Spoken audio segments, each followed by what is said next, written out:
Welcome back to the Wholesaling Inc. podcast. It is your host, Brent Daniels. And let's be honest, there's only three ways to get a wholesale deal. Only three ways. Did you know that? I know a lot of you guys that have been listening to this podcast know this. I know my guest on the podcast knows this, but I'll break it down real quick for you. There's three ways to get a deal, a wholesale deal, okay? And wholesaling, if you take away the word wholesaling, all it means is that you source a real estate opportunity. That's all wholesaling is. You're sourcing real estate opportunities. And when you can do that, you have the power to fix and flip, to develop, to wholesale, to keep for yourself. There are so many options, but there's three ways to get them, okay? You can buy the deals, right? You can buy it through marketing and advertising. On this podcast, you hear a lot of people that are very successful with direct mail or pay-per-click or bandit signs. That's a way to buy your deals.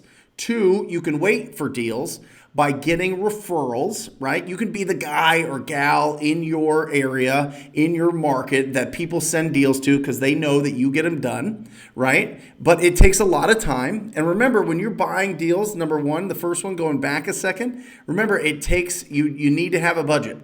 So take that into account. Number two, you have to wait for those deals. So they're not as consistent. Or you could go with number three, which obviously I am going to just shout from the rooftops as the best way to build your business, to build your wholesaling business, to build your sourcing deals business, is to be proactive and reach out to distressed property owners every single day.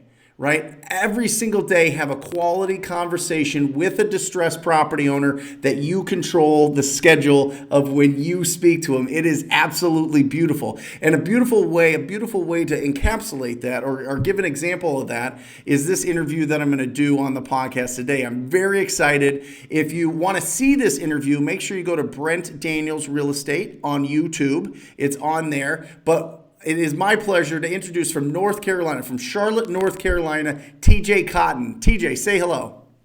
Hey, what's going on, Brent? Glad to be here. I'm excited for you to be here as well. I mean, North Carolina is fantastic, right? It is just a fantastic market or state, but like the markets in the state are fantastic. I've got a lot of people that just give me a lot of positive experiences with wholesaling in North Carolina, but you're not originally from North Carolina, is that right? No, I'm from Atlanta, so Charlotte's kind of like a few years behind what Atlanta is now. So it's exciting to see. I know how big Atlanta is, and I'm excited to be in Charlotte right now. That's awesome. Good time. And how long have you been in the real estate business? In the business, so I failed at buying a fix and flip a couple of years ago, and I bought a duplex, and I'm living in it and house hacking it right now about a year ago. And started wholesaling about a month ago.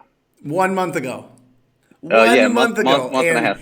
And you've already gotten a deal. This is incredible. This is incredible for everybody out there that's considering starting this business. Now, what I will say is truly, like for me, it took me 4 months to get my first deal. It took one of the top guys in my market, one of the best phone prospectors, Luke Rotfold, 5 months to get a deal. But TJ here got on and just grabbed a deal in his first month. And we'll break that all down. But what is your background? How did you get into real estate? So I am a car salesman, or was a car salesman, and work long hours, 60, 70 hours a week. And it's tiring. But somebody came in and they were telling me a little bit about real estate, and I looked into it, and the investing side just kind of went into a rabbit hole, and down you go. It's fun. It's a lot of fun. So it's really interesting because, I just bought a new truck, and when I was there, the sales guys there, they were all about wholesaling real estate. They were like, this business is great, but it is like, it just eats your soul up. I can't do it. The hours are so long. I have to always be hustling and doing things. Like, tell me more about wholesaling. Is that how it happened? Like somebody in there was like, hey, I'm doing this now, or they like, hey, have you heard about wholesaling real estate? Yeah, so I just kind of looked at every avenue in real estate investing, and as a salesperson, wholesaling and being proactive was just kind of, it spoke to me. Yeah. It was just a natural fit for me. So I love it. So why not? This is interesting because I find this really interesting now. Is there's so many different things that people are hot on, right? They're like, oh, I'm going to do CBD oil, or oh, I'm going to do cryptocurrency, or oh, I'm going to do drop shipping, or I'm going to do all these things. How did you find? I mean, have you always had like the real estate passion, the bug, like, did you read a book? Did somebody turn you on? Do you have a family member that kind of brought you into this? No, not at all. I kind of find it just through the guy. He told me he was doing some investing and looked into it. And the more and more you read, the more and more you research, the more and more it really makes sense. It's tangible. It's something that's real. And you can start very quickly without a ton of overhead. Yeah, like in a month. Yeah. So you were working. So yeah, in a month. So you were working. Are you still working there?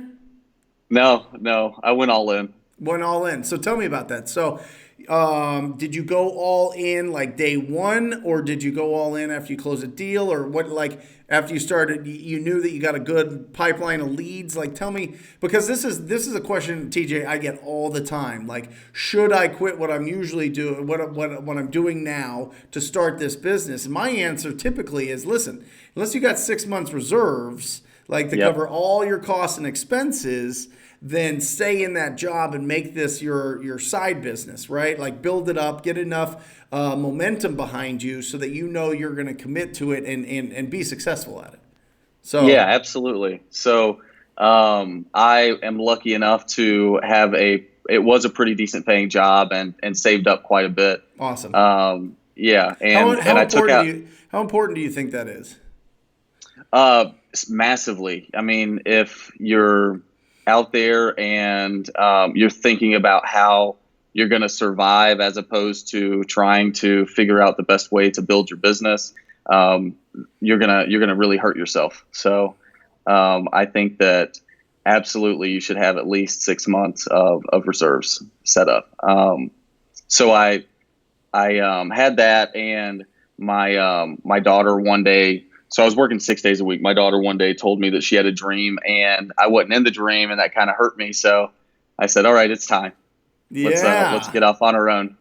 Oh, absolutely. Well, and those hours, I mean, it's just absolutely crazy how much, and it's fluid, and you never know when you're going to be done, when you got to be there. I mean, crazy. So you saved up a ton, which I think is hugely important. But I think a really important factor to, if you're watching or listening to this, is yes, have your 6 months reserves, but act like you have no money. Like literally act like you're completely broke. Like you got to start like going out of the gates fast, because if you think 6 months doesn't go quick, it goes real quick. Okay. Yep. And if you're not taking action right now and getting those leads into your pipeline, getting opportunities to meet with distressed property owners, to go over there to see if there are problems that you can solve in your community, it's going to end and you're right back to that job and you're like, this didn't work, and you stay in that rut, and then you find something else, or, it's just it's a constant like back and forth of going after your passions and like, oh no, it didn't work, to back to your 9 to 5. So, it's really important that if you build up those reserves, but act like you have nothing. Start every day at zero for sure. Absolutely. Yeah. Absolutely. So then what happens? So you get into wholesaling, and then how do you start getting deals? First I called you. I knew that I needed somebody to kind of guide me. It's really easy to go out there and try to figure it out all on your own, but there's just a lot of like wasted energy, and time is money. If you only have 6 months to figure it out, like yourself, I don't know if that 5 months would have been 5 months if you had somebody saying, hey, X, Y, and Z is what you do every single day. So that helped a ton. And, going through everything, and you really explained, these are what distressed property owners are. This is what you want to look for.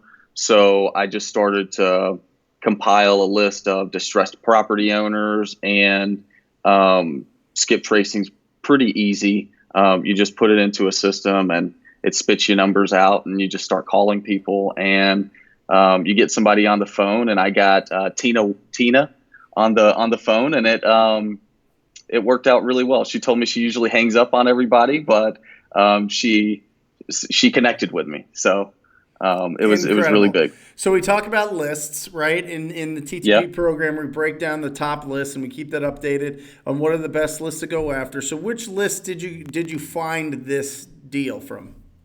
This was tax delinquent. Love it. Yeah. Love it. So this is somebody that they're behind on their property taxes, right? So this isn't like income taxes. This is every property in America is taxed. I mean, it's like we own the house, but technically the government owns the land. You know what I mean? We have the rights to do certain things, but we get taxed on land. And so if you don't pay your property taxes, it's a good indication that there's something going on there. So you said her name was Tina. Tell me about Tina. What was her motivation? What was her problem that you were going to solve besides being delinquent on taxes? Because that's just a symptom, right? What was the real? So I reached out for Odell, her husband, and her husband had been deceased for 10 years. Okay. So she picks up the phone. She says, Odell's not here. Odell's been deceased for 10 years, and that's never a conversation that you want to start that way. So I talked to her and I just apologized profusely, and I'm sorry, I didn't know. And she says, that's okay. And I just talked to her. I said, hey, what's going on? How are you? Try to get to know her a little bit. And long story short, with the property, the front of it has the living room that you walk in, and then the kitchen. And then in the back, there's this back room. And the backyard, it's a really nice backyard. But she doesn't go in the back half of the house because that was her deceased husband's area. Mm-hmm. So she was only using part of it. She did have some other tax issues as well. She was behind on her mortgage as well. So we kind of helped with the entire process. But,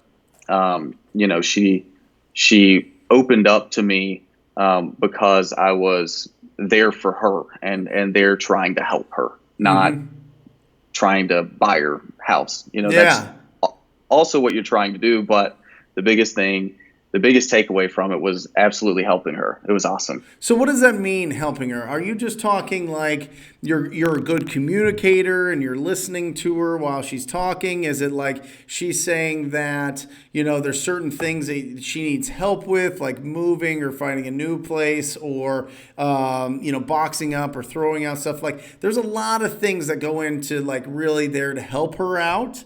What does that mean specifically in this? Because I think it's important to understand that when you go in with that servant's heart, with that servant's mindset that you're going to go and help her, it always works out. It's like, oh my gosh, like it really, really, that's the secret sauce. You know what I mean?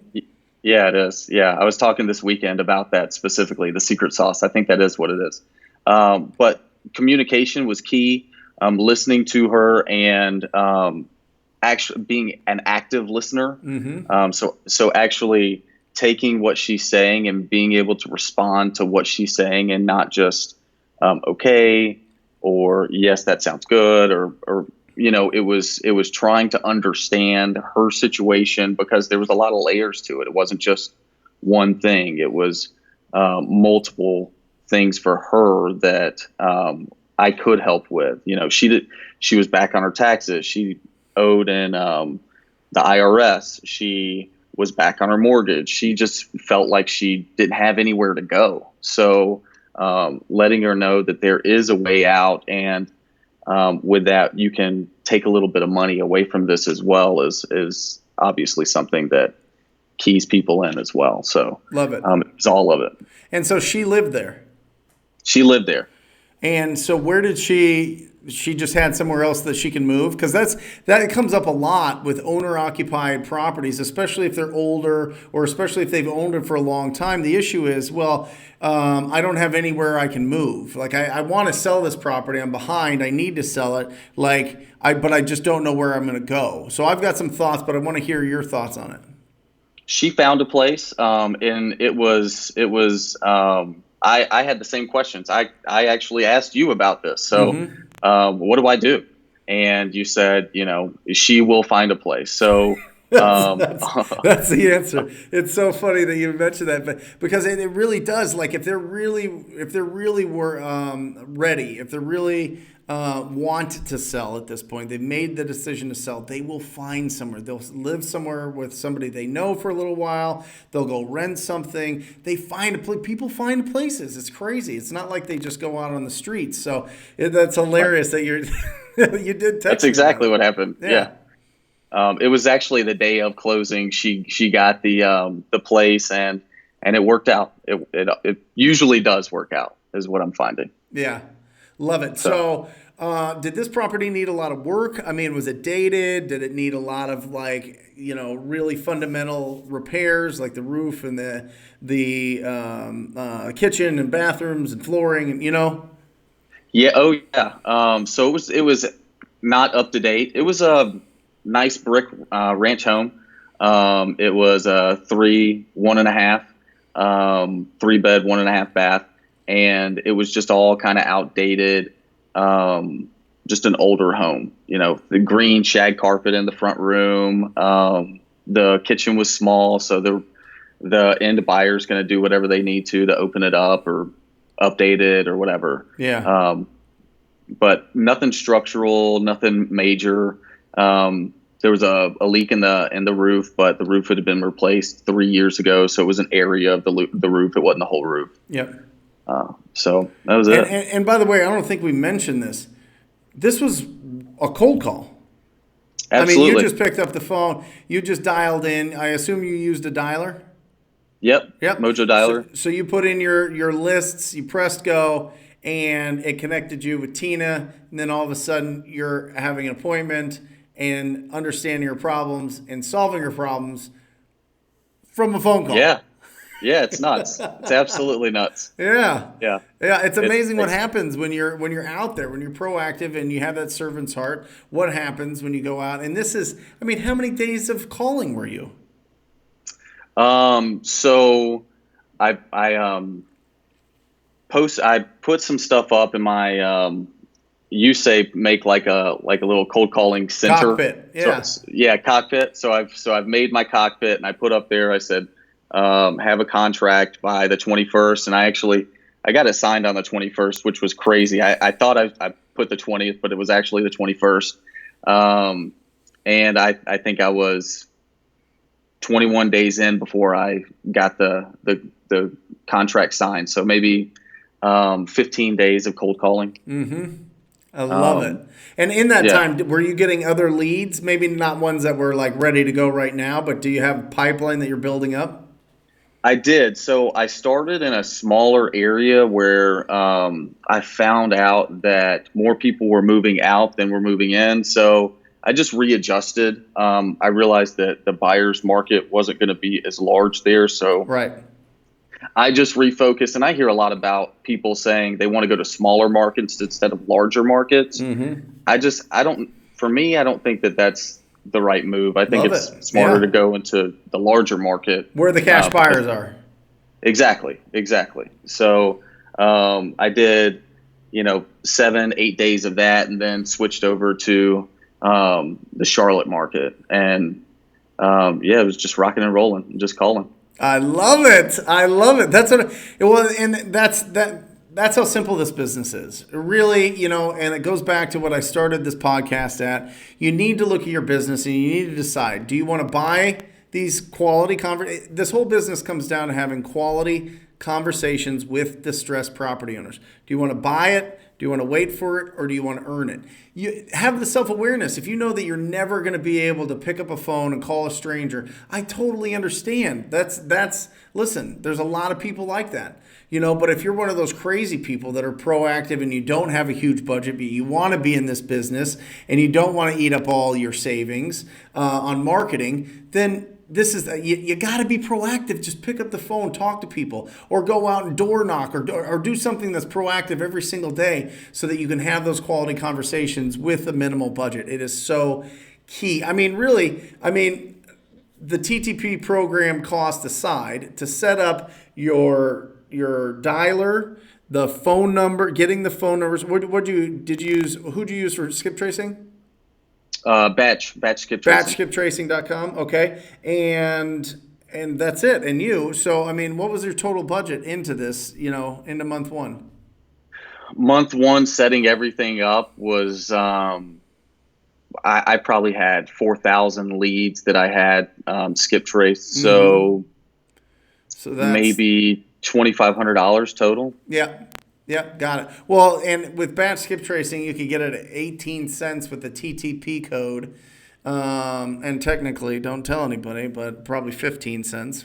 Go ahead, guys, use it. But so that would be if you got 4,000 skip trace, that's A $600 thousand. plus the dialer Yep. is 150, so $750. Truly, you could get going with it, right? Absolutely. Absolutely. I had some other things that were helping me out as well. Yeah, So absolutely. Yeah, you love can it. do it very, very, very inexpensive. So let's get to the nitty gritty in this, TJ. Like, what'd you buy it for? What'd you sell it for? And what'd you earn? Okay, so when I called her, we spoke a little bit. She had no idea what she wanted to sell it for. Actually, didn't get the appointment that day. She said she needed to talk to her daughter. Called me back.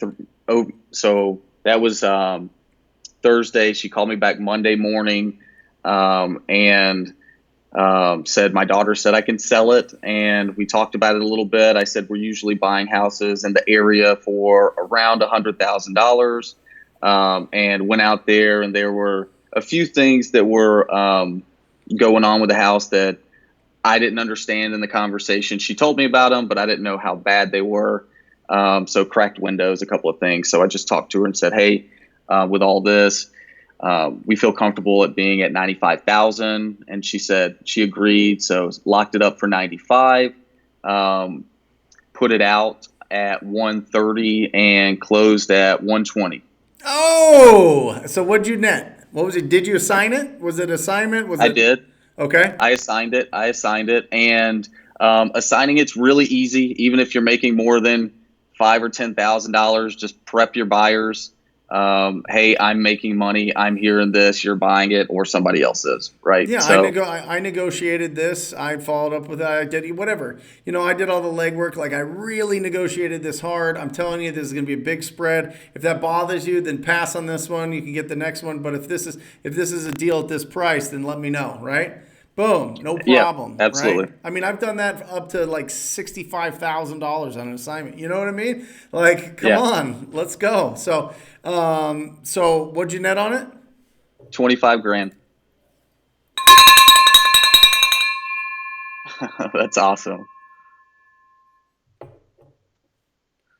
$25,000 from a call in your first 30 days. So start to finish, give me the breakdown. So when did you start making calls, and when did you get when did you deposit that money into your checking account? So I started making calls September 30th, so last day of September. Put it into my account on November 6th. So Woo! yeah, It's crazy, yeah. right? I mean, So it's yeah, absolutely crazy. And it's just here's the momentum, right? Here's the right, momentum that you've got. You see that once you get, I don't care if you get a deal for $50 or $50,000. Once you make money from this business, you understand that it's not belief anymore. It's not believing that you can do this. It's a fact that you can do this, right? You know that you can do this, and if you do it once, you just keep doing it over and over and over again, and you find a ton of opportunities. And then from there, you build up a big bank account, and you can build a big company, or you could take that cash and buy a bunch of assets, or you could do. I mean, right. it's an unbelievable business to be in. I know that you know that, but where do you go from here? What does your day look like? Are you still making calls? Are you still like? Tell me what today looks like. I am. So today, I went out and was driving for dollars. So I use Deal Machine. It's absolutely awesome. I was one of the ones that was saying, okay, maybe you don't spend the $50 a month. I like to be cheap. Yeah. So Well, if you um, use the TTP code, it's only $40 a month. So make sure if you're right, listening or watching this, Deal Machine, use TTP when you check out. Yep. Absolutely. So that's where I start my days. I have a caller. It's my sister who's calling for me, and then I call in the afternoon. So she calls in the morning, I call in the afternoon, and Awesome.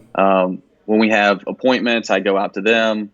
But I will say that nobody calls like you do. So it's Yeah. It's true. What he there's means is nobody's as good as if you were making the calls yourself. So do you pay your sister hourly? I do. Okay. I do. Awesome. What do you pay her hourly? Yeah. I pay her $15 an hour. Got it. That's kind of a standard, $15. I pay my guys with callmotivatedSellers.com $20 an hour, but they're like pros. I mean, they're unbelievable. They're just assassins. So that you get for what you pay for what you get type of thing, right? You know, a lot of people want to use some cheaper callers in different countries, and it just doesn't work out as well as using Americans. So just some advice for anybody out there listening, if this is your first time listening. But TJ, phenomenal. How do people, so you've got your machine, you're still building, you're still calling, you're still getting these leads, and then it's just getting that consistency to where you're going. Absolutely. Awesome. Absolutely. I want to do this every month. Oh yeah, no, multiple times a month, man. Come on, Yeah, let's build this absolutely. thing Yeah. up. We need to get to 6-figure months. You know what I mean? Like that's real Yeah. life. So, how do people get a hold of you? How do people reach out to you? They're inspired by you, or maybe they want to network with you in Charlotte. What's the best way to get a hold of you? Probably best is Instagram is at the TJ Cotton, Cotton is Cotton. I'm always available there. So that's probably the best. Awesome, man. And then, is there any meetup groups or anything that you go to that people can see you at, or are you under the radar right now? So there aren't any like wholesaler meetups. So I'm actually looking to start one. That's something that I'm looking to do. And then you've mentioned the Super Saturdays a few times. So Yes. I'm going to pick your brain and try to set those up as well and figure out how I can build this thing. Yeah, so let me lay the groundwork for you guys because I love this. This is what I did early on when I was making calls is I would set up 2 computers. They both had the Mojo dialer up. I had the data in there, and then I would be making calls on speakerphone, and then I would have everybody come in, and they'd spend 15 minutes at a time making calls. Everybody's having fun. Everybody's, enjoying themselves, and any of the leads go to me or you if you set up a Super Saturday. But people get to learn how to have conversations with distressed property owners. I'm telling you, it is beautiful. It is fun. It's so exciting. I highly encourage anybody that's thinking about that. Get your friends together. It doesn't matter if they're in the industry or whatever. I don't care if they're teachers or are in the military or whatever. Just get them together and be proactive together. It's a lot of fun. So, yeah, anything you need, TJ, I got you. That's awesome. Awesome. Give some advice to people just starting out.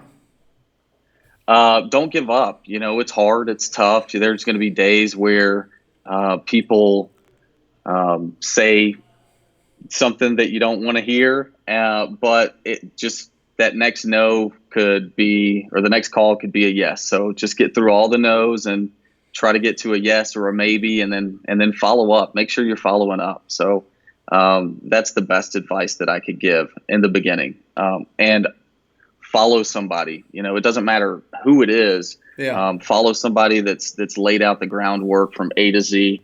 I think Brent does a pretty good job. So thanks. Yeah, I would say Brent's a great guy to get involved with. Thank you. I appreciate it. Yeah.